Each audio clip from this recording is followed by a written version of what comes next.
Out here in the middle of nowhere again. If you look through there, you can probably see my Roadtrek sitting on the other side of this barn. But we're going to talk about what is a tire pressure monitor and why you would want one and need one if you have a Roadtrek or a Pleasureway or any of these other Class B vans. So let's get to it.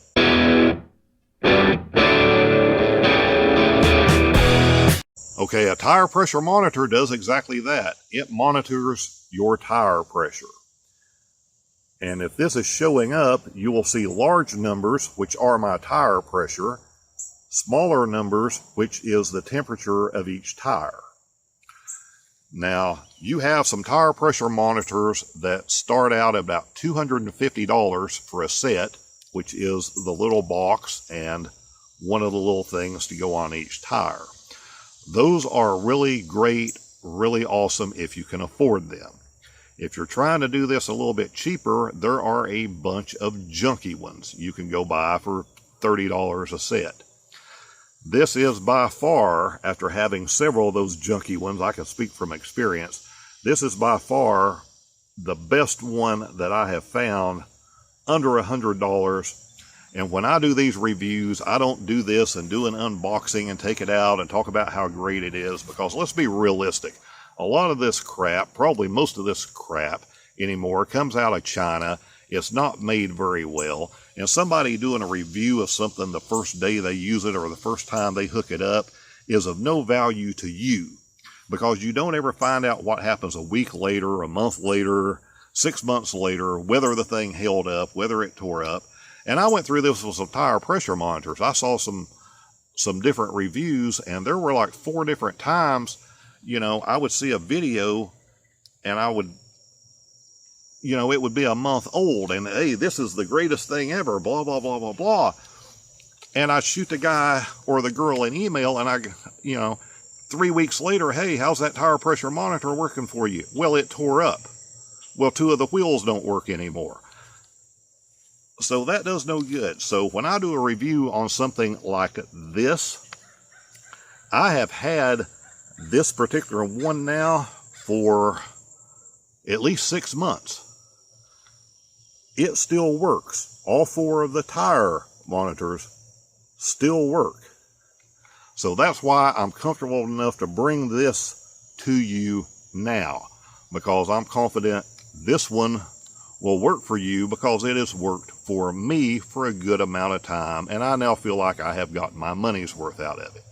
With that out of the way, why you need one. When you get into these Class B converted vans, you're dealing with a vehicle that can get up to 6,000, 7,000 pounds or more.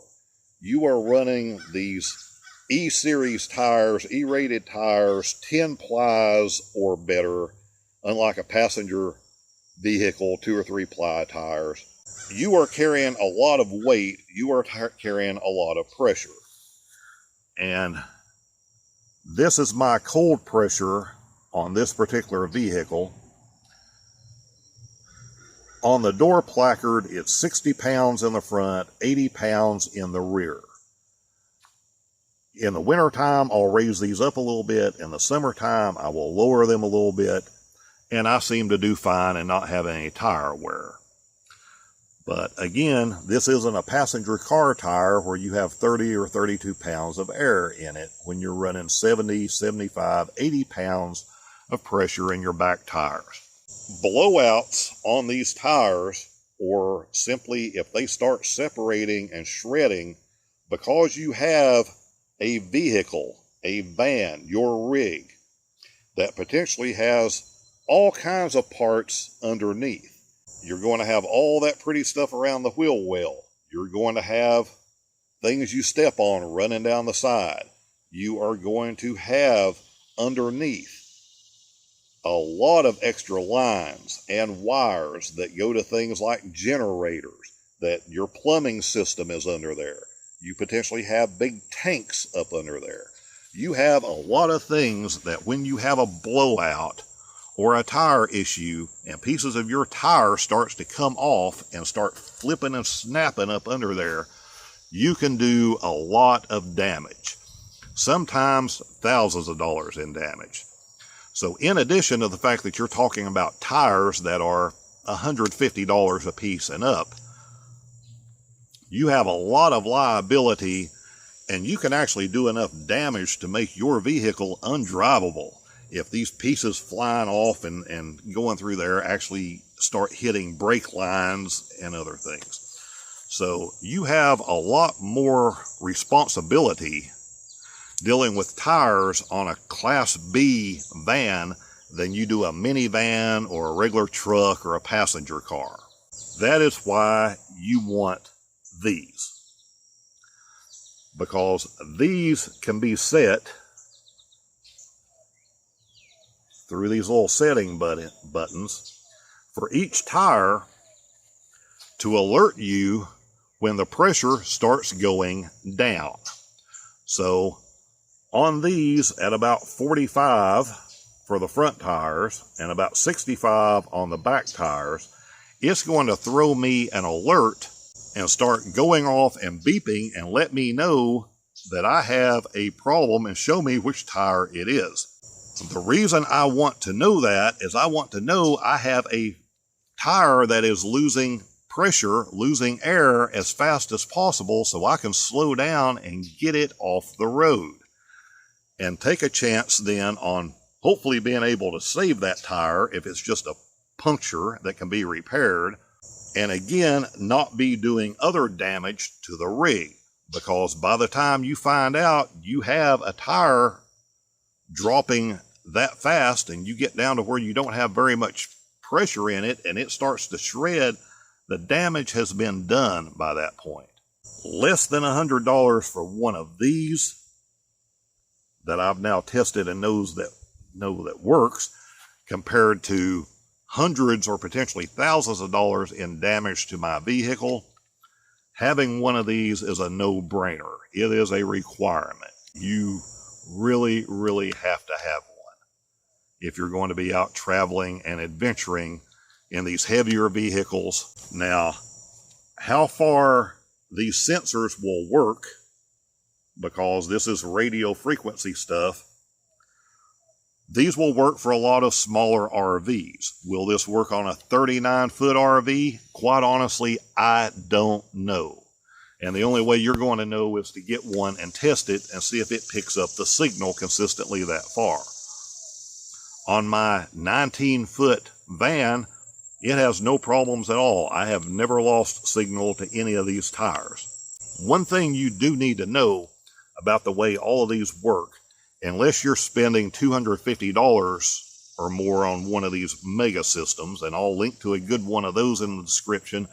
I'll link to this one in the description. But what you need to know is these don't start showing you the pressure until you start moving, until you get up to probably 10 miles an hour. So when you get up in the morning, you still need to walk around and look at your tires and inspect your tires, make sure you haven't gotten a low tire or flat tire overnight. Because when you jump in the rig, it's going to be showing these old settings. And until you take off down the road, get your rig up again to about 10 miles an hour, it turns these sensors on, and then it will update all of this information. These are your tire pressure monitors. Just go right onto the stem of your tire. You see they're marked. This one says LR for left rear, left being the driver's side. So this is the driver's side rear. When you're figuring out left and right on a vehicle, it's as if you were sitting behind the steering wheel. This brand that I'm showing you, it came with some extra adapters, a little tool to be able to turn these things on. I have no problem at all. I took the little cap off. I screwed these on basically finger tight. That's all there is to it. It's really that simple. It only weighs a couple of ounces. Nothing you really have to do to it. A little piece of Velcro so I can slap it right on the dashboard. You have these couple of buttons on the top, a set and up and down. Basically, you're going to hit the set button. It's going to take you through a menu. You're going to go up or down for whatever settings you need. Hit the set button again to go to the next thing you need to change. Little instruction manual will tell you how to cycle through that. Once you do this once, you don't really have to touch it again. Again, you still need to do that walk around, which with a larger vehicle you should be doing every morning anyway, just to make sure that everything is right before you take off somewhere. So if you have any questions about this, feel free to put those down in the comment section. I'll be happy to answer those. If you have this particular brand, which is a Tymate, T-Y-M-A-T-E, if you have this particular brand, let me know what your experiences have been with using this. Mine have been rock solid. Again, I'd have to go back and look at the date I bought this. 6 to 10 months that I have had this. So, rock solid for me. I think it will be for you too. If you want to check the current pricing on these things, prices fluctuate. That's why I try to never give prices during a video. Go down in the description or down in the comment that I have pinned. You'll see a link to these. You can bounce over to Amazon. Make sure you're looking at that exact model that I'm going to send you over to and check out the current pricing. With that said, we'll try to get some more in-depth inside the van stuff soon. Hopefully mix a travel video or two in that you may find interesting. We'll talk soon. I know almost nothing about flowers and different things, plants. You know, to me, if it blooms, it's a flower. If it doesn't, it's a weed. What is this? If you know, let me know down in the comment section. I don't even know what this is going to turn into.